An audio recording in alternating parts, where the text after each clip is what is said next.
Assalamualaikum warahmatullahi wabarakatuh. Perkenalkan, nama saya Putriyanti Kasim. Saya dari Program Studi Pendidikan Bahasa dan Sastra Indonesia, Fakultas Keguruan dan Ilmu Pendidikan Universitas Hairun Ternate. Di sini saya akan menjelaskan tentang menyimak untuk memenuhi salah satu tugas UTS dari pembelajaran menyimak yang diampu oleh Ibu Asriani Tahir, SPD, MPD. Langsung saja simak videonya. Baik, yang pertama yaitu menyimak secara umum.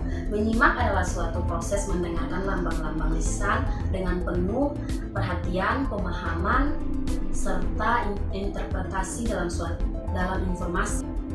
Yang kedua adalah pengertian menyimak dalam kurikulum.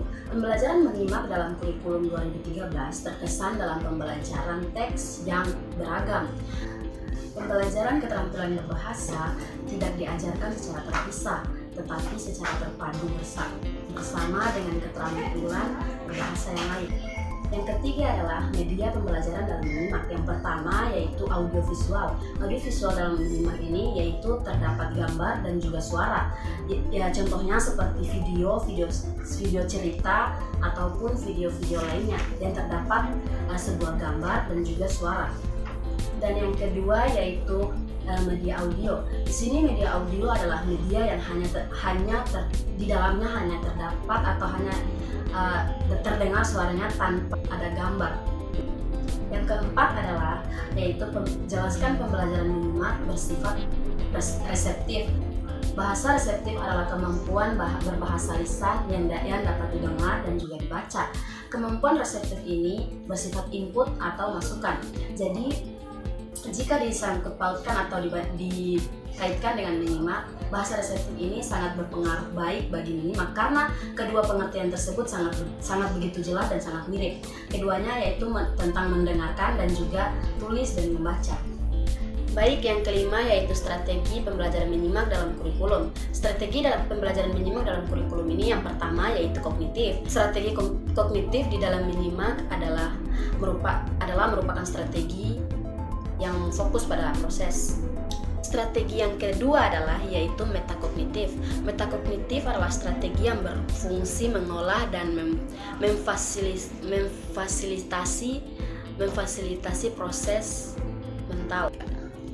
Baik, strategi menyimak yang ketiga yaitu strategi sosial efektif. Strategi sosial efektif merupakan strategi menyimak yang melibatkan pihak lain dalam prosesnya.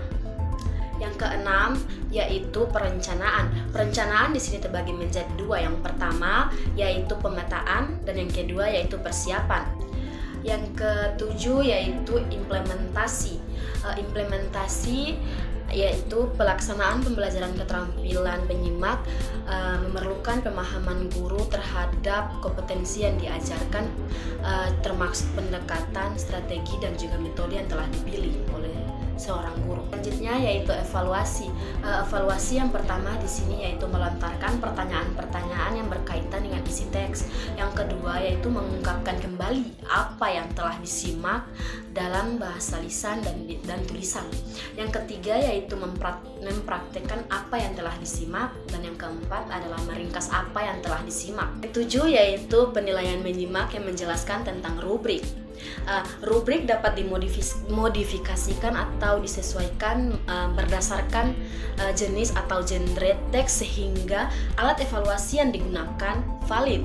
Prinsip penilaian dalam keterampilan menyimak menggunakan penilaian otentik, yaitu proses mengumpulkan informasi yang dilakukan oleh guru tentang perkembangan dan pencapaian peserta didik.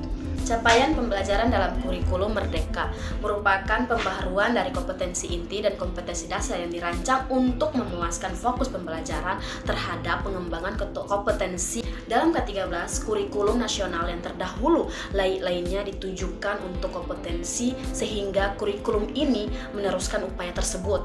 Yang dapat saya sampaikan tentang pembelajaran menyimak. Taufiq wal hidayah. Wassalamualaikum warahmatullahi wabarakatuh.